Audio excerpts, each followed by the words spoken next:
Coucou les amis, alors je suis vraiment très heureuse à ce moment, pourquoi? Parce que on est le 1er décembre au moment où je tourne la vidéo. Regardez, j'ai un pyjama de Noël, est-ce que vous voyez les détails genre... Oh là, je l'ai trouvé chez Monoprix, je l'ai acheté sur un coup de tête les amis, j'étais obligée de vous le partager. J'ai une hystérie pour Noël les amis, c'est un truc de fou, j'adore Noël de toutes mes forces. Et j'ai décidé que cette année j'allais rendre Noël exceptionnel et que j'allais le célébrer chaque jour de l'avant, voilà. Et pas seulement le 24 et le 25, mais que dès le 1er décembre j'allais à fond fêter Noël, j'allais à fond profiter de cette période. Et donc regardez également ça que j'ai trouvé dans une ferme qui est pas très loin de chez moi, je l'ai acheté. Petit nutcracker. C'était absolument pas le sujet de la vidéo et aujourd'hui on va parler d'un truc, un truc qui est pas très joyeux en fait. Voilà, les situations de la vie en fait qui me font le plus souffrir en tant que personne autiste, voilà. Et je tiens à garder le sourire que j'ai depuis le début de la vidéo parce qu'en vrai, non pas qu'on puisse rire de tout ou quoi, mais restons bonne vibe les gens, même si on parle de nos problèmes, parfois c'est bien de les prendre un peu avec légèreté, de parfois rire de certaines situations qu'on a peut-être réussi à dépasser, etc. Ça fait du bien de pas toujours être comme ça, voilà.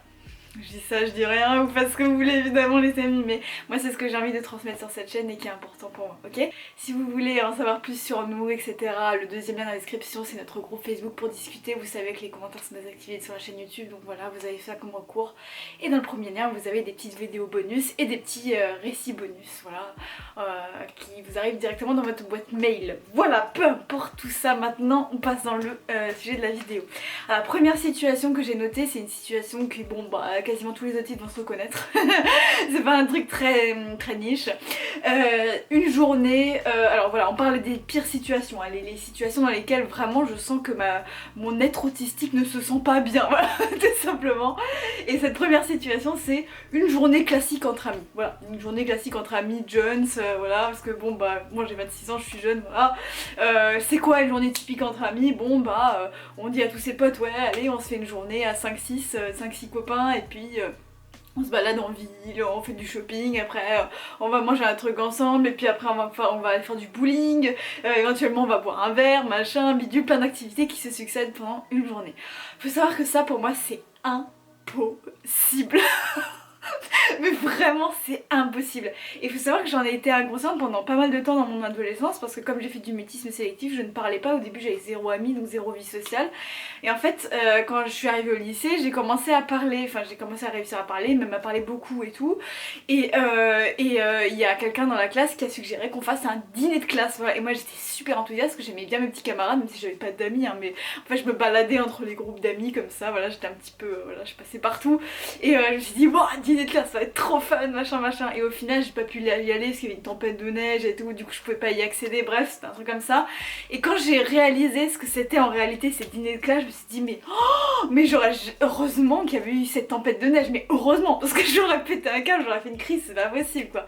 Et typiquement voilà, socialiser à haute dose, parler de trucs qui m'intéressent pas personnellement, tu vois, des trucs, on parle de tout et de rien, s'ennuyer à mourir, tu vois, faire des trucs fatigants, tu vois, typiquement à un moment j'avais fait une soirée entre amis, on avait fait un bowling, après on a fait un escape game, et puis après on a mangé sushi, tout ça dans une même soirée, après on a discuté encore, la soirée s'est éternisée sur une discussion, j'ai fait une crise les gars, et pourtant ça s'est très bien passé, genre il n'y a pas eu de dinguerie ou quoi, enfin c'était, voilà, ça s'est passé tout à fait normalement, pour une personne de mon âge ça devait juste être fun, tu vois, et je suis rentrée, je pleurais, j'hyperventilais, mon copain il a dû me faire comment dire, les premiers soins avec moi, parce que c'était une catastrophe. Bref, les soirées entre même voilà, les voyages de classe pour moi c'était un cauchemar absolu quand j'étais ado, parce qu'il fallait socialiser H24 et en plus voilà, le principal problème c'est que ça ne m'intéressait pas, c'était trop fatigant pour moi, enfin et au bout d'un moment le cerveau il lâche quoi, donc ça c'est un truc typique d'autisme, voilà, c'est vraiment pas un truc niche qui ne concerne que moi, donc j'imagine que beaucoup d'entre vous, si vous êtes autiste, vous vous reconnaissez, voilà. Ensuite, deuxième anecdote, deuxième situation, j'étais obligée quand même de le mettre parce que bon bah voilà, il fallait que je fasse mon top 5 et ça c'est forcément dans mon top 5. Ensuite, sa situation numéro 2, les maisons bordéliques, sales et odorantes. Alors là ma phobie les amis, ok, ma phobie. Alors faut savoir que je suis pas hyper sensible de tous les 5 sens, parce que je sais qu'il y a des autistes qui sont vraiment hyper sensibles mais de tous les 5 sens, genre le goût, la vue, le toucher, tous les 5 sens d'un coup comme ça. Moi il y a certains sens, ça va, en vrai par exemple le toucher, je suis pas trop sensible au toucher, même si un petit peu mais sans plus, voilà, je peux quand même porter tout type de vêtements. Bon, tout type de vêtements, ok, j'exagère, les talons je peux pas, je porte pas de maquillage parce que je trouve ça pas confortable sur ma peau. Enfin bon, il y a quand même, ouais, d'accord, ok, d'accord, j'ai quand même une hypersensible, ok. Mais c'est pas autant que le bruit, les odeurs, le goût ça va aussi, j'ai pas oublié de préciser. Quand j'étais enfant c'était une catastrophe, mais aujourd'hui j'arrive à m'en sortir avec le goût. Je digresse beaucoup trop dans cette vidéo, c'est pas grave. Mais revenons à notre maison bordélique, odorante et sale, etc., etc. Je ne supporte pas, voilà, la vue d'une vaisselle très sale, d'une maison bordélique avec des miettes un peu partout, les odeurs de maison qui traînent dans les odeurs de frigo, les odeurs de bouffe comme ça, un petit peu. Oh, c'est horrible quand il y a des gens qui m'invitent et que leur maison est sale et que ça sent des odeurs, je peux pas les gars, mais c'est ma phobie. Et pour vous dire à quel point même dans les maisons propres, bon les frigos ont toujours une petite odeur, tu vois l'odeur du frigo, tu ouvres toujours des petites odeurs, alors soit de fromage, soit je sais pas, bon voilà des odeurs de frigo quoi.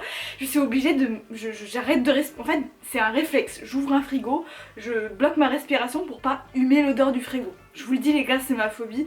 Et franchement, ne m'invitez pas dans vos maisons si elles sont sales, odorantes et mal rangées.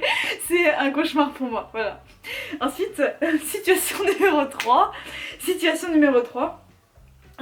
Avoir envie de faire une crise mais le cacher. Alors ça je pense des 5 hein, c'est le pire. Des 5 situations c'est le pire. Quand genre tu te sens pas bien, t'as envie de pleurer, t'as envie de péter un câble, t'en peux plus, t'es à bout de nerfs en fait, t'es à bout de nerfs mais t'es dans une situation sociale et éventuellement t'es avec des personnes, peut-être ton patron ou je sais pas, des gens un peu importants, un peu haut placés par rapport à toi tu vois. Et t'es là et tu dois te retenir en fait de faire une crise. Le quel enfer les amis, je peux même pas vous le décrire. Je pense que les pires souffrances que j'ai vécues dans ma vie, c'est des moments où j'étais peut-être avec des amis et que je voulais pas non plus les déranger avec une crise et tout. Et que, alors, je tiens à préciser que quand trop c'est trop, ça m'est déjà arrivé de péter un câble et de quand même faire la crise. Mais il y a certains moments, j'arrive à me retenir comme ça, je suis là. Et genre, ouah, et vous êtes avec des amis, vous voulez pas les déranger, vous voulez pas, voilà, faire une crise devant eux tout simplement, vous voulez pas avoir honte devant des personnes peut-être importantes, je sais pas, votre patron par exemple. Oh, oh mon dieu, oh les amis, mais ah non, c'est pas possible pour moi ça, vraiment. Genre, voilà. Si, c'est pour ça qu'il faut absolument éviter en fait la fatigue mentale quand vous savez que vous allez être avec des gens, etc. Si vous avez besoin de faire une pause, de vous isoler un peu pendant un moment social, il faut le faire, il faut se mettre à l'écart. Vaut mieux ça que de se retenir comme ça et que ça explose 3 fois plus et que vous faites un burn-out 3-4 jours après quoi. Donc ça c'est voilà.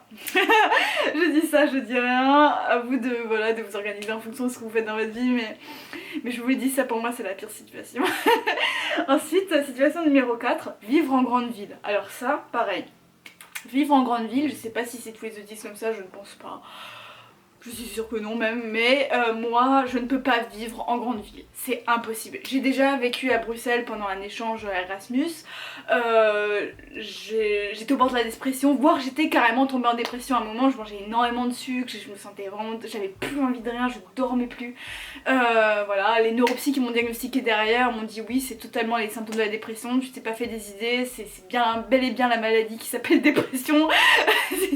C'est voilà, terrible, et juste parce que j'étais en grande ville et pourtant c'était même pas très bruyant, mais juste ce truc de pas avoir de contact direct avec la nature, d'être voilà, d'avoir cette frénésie de tu sors, il y a que des immeubles, il y a des gens qui passent dans tous les sens, tu dois être dans le métro tout le temps, tu te déplaces, ou même voilà il y a du monde, enfin je ne peux pas, c'est impossible, genre vraiment je ne peux pas. Et je l'ai dit à mon copain, j'ai dit quand on prendra notre première maison ou quoi, pas en grande ville.